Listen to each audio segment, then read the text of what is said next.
ẹ̀yin èèyàn ọ̀rọ̀ very dark man VDM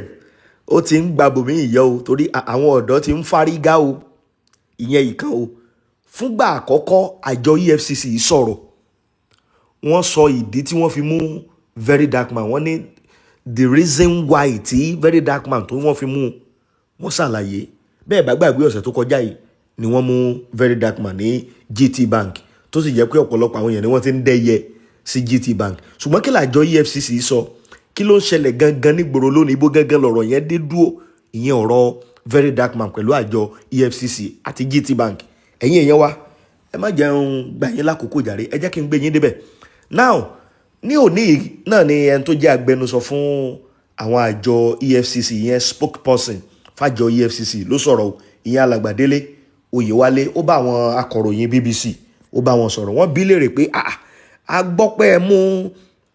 very dark man kí ló ṣẹlẹ̀ kí ni very dark man ń ṣe akànṣá ń gbọ́ pé arrest very dark man ní arrest ẹ̀ ní àmọ́ nǹkan tó ṣe ó sàmà ní nǹkan tó ṣe tẹ́ fi arrest arákùnrin ṣùgbọ́n ẹni tó jẹ́ agbẹnusọ àwọn àjọ EFCC ìyẹn alàgbà oyèwálé ó ní tòótọ́ ni ó láwọn gangan làwọn arrest very dark man ó wá tẹ̀síwájú ó ní wípé ìdí táwọn fi arrest very dark man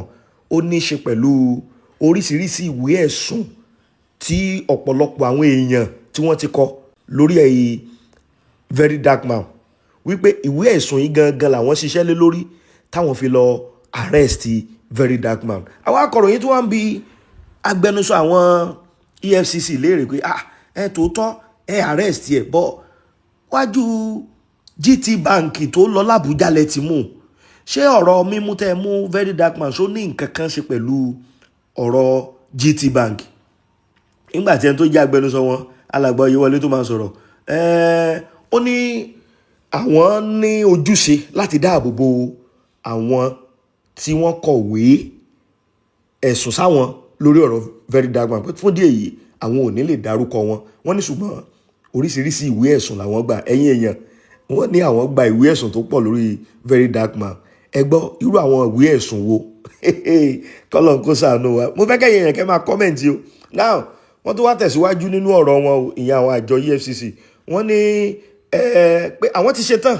láti fi very dark man ńlẹ̀ tó bá ti meet bail conditions ṣùgbọ́n kí ni bail conditions tí wọ́n ní very dark man gbọ́dọ̀ meet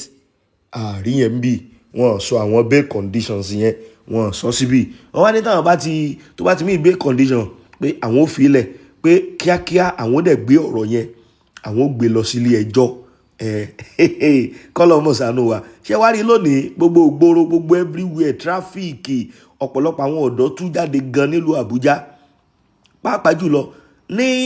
báǹkì GT gangan tí very dark man tó visit tí wọ́n lọ òun àti mọ́mí ẹ̀ ìyẹn ní ọ̀sẹ̀ tó kọjá yìí àwọn ọ̀dọ́ pé síbẹ̀ bẹ́ẹ̀ náà la rí àwọn ẹ̀ṣọ́ aláàbò lóríṣiríṣi àwọn náà lẹ́ ń wò yìí tí wọ́n ṣàpéjọ síbẹ̀ tí wọ́n ó lágbára o àwọn èèyàn like very dark man gan o kí dẹ̀ ló jẹ́ káwọn èèyàn fẹ́ràn very dark man ó ń jà fáwọn àwọn tí táwọn èèyàn ń gbá lójú táwọn èèyàn ń fìyà jẹ ó lóun ò fẹ́ kán máa fọwọ́ lágbáyàn lójú ìdí rẹ̀ wá gbogbo àwọn èèyàn ńláńlá ni wọ́n ti dìde o Ọmọyẹlé Sowore ti sọ̀rọ̀ kí ni wọ́n ń pè Davido ti sọ̀rọ̀ gbogbo àwọn èèyàn ńláńlá àwọn ẹgbẹ́ ajàfẹ́tọ̀ọ́ ọmọnìyàn káàkiri gbogbo àgbáyé ni wọ́n ti ń sọ̀rọ̀ báyìí lórí ọ̀rọ̀ very dark man àná náà la rí post kan tí ẹni tó jẹ́ agbẹjọ́rò very dark man tó ti ń sọ̀rọ̀ wípé ládùúrú gbogbo àwọn èèyàn tí wọ́n ti ń sọ̀rọ̀ lórí bí wọ́n ṣe arrest very dark man ló bá sọ pé bàbá Fẹ́mi Fálànà nìkan làwọn ò tí ì rí kí wọ́n kọ́mẹ̀ntì o ló bá tó tẹ̀síwájú náà rẹ̀ pé kódà ìgbà táwọn èèyàn kan tí ìjọba sponsor nígbà kan tí wọ́n takùn onílùú Àbújá wípé ńgbà tí wọ́n padà táwọn ọlọ́pàá padà lọ arrest àwọn ẹni yẹn ó lóun gẹ́gẹ́ ló ń jẹ́ ní àkọ́kọ́ tó ń kọ́kọ́ dìde tó ń tún sọ̀rọ̀ wípé no kò yẹ kẹ́ ẹ arrest wọn tó ń sọ̀rọ̀ against wọn tó ń condemn incident yẹn ó ní ṣùgbọ́n John lójú pé bàbá pé òun bọ́lá fún wọn o ó ní ṣùgbọ́n òun expect kò yẹ kí bàbá náà ti sọ̀rọ̀ kí wọ́n condemn bí wọ́n ṣe arrest very dark man tẹ̀bádẹ̀ gbogbo everywhere báyìí ọlọ́run gbọ́ gbogbo àwọn èèyàn tú jáde o very dark man very dark man very dark man very dark man òun làwọn èèyàn ni wọ́n sáà ń pariwo ibo wá lọ̀rọ̀ yẹn máa já sí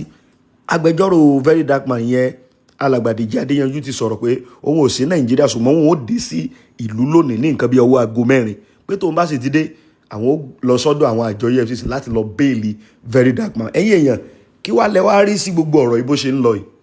ojú wo lẹ́yìn fi wò ó? Wọ́n ní àwọn àjọ EFCC àwọn ti sọ̀rọ̀, wọ́n láwọn làwọn arrest ẹ̀ pé multiple allegations petitions làwọn receive pé dì nìyẹn. Bá àwọn èèyàn wá ń béèrè pé kí ló wá dé tó wá jẹ́ pé inú Gtbank lẹ ti lọ mú tí ò bá lọ́wọ́ kan ti GT inú, ṣùgbọ́n láwọn ò lè sọ àwọn identity àwọn tó kọ petitions àwọn. Bí ọ̀rọ̀ very dark man bó bá ṣe ń lọ á gbìyànjú kí a máa fi tó ẹ̀yin èèyàn létí, ṣùgbọ́n ìwọ́de ó pọ̀ káàkiri ìgboro lẹ́ni o táwọn èèyàn sáà jáde tí wọ́n ń pariwo báwọn èèyàn gbogbo káàkiri orígun mẹ́rẹ̀ẹ̀rin àgbáyé ni wọ́n sàn sọ̀rọ̀ ẹ̀fí very dark man ẹ̀fílẹ̀ ṣùgbọ́n gbogbo ẹ̀ bá ṣe ń lọ á gbìyànjú ká máa fi tó ẹ̀yin èèyàn wa létí. Bẹ́yìn ò bá ti follow wa lórí Facebook ẹ má gbàgbé o ẹ follow wa, bá dẹ̀ jọ orí YouTube lẹ́yìn tí wọ́n wà ẹ subscribe sórí ìkànnì wa kẹ́ lè mọ́ gbádùn gbogbo àwọn update èyí tá a mú wá fún ẹ̀yin èèyàn wa.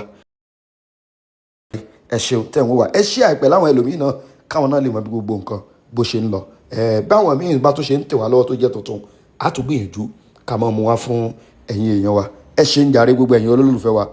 à ń padà bọ̀, ó dàbọ̀ náà fún ti sáà yìí, ó dìgbà kan náà.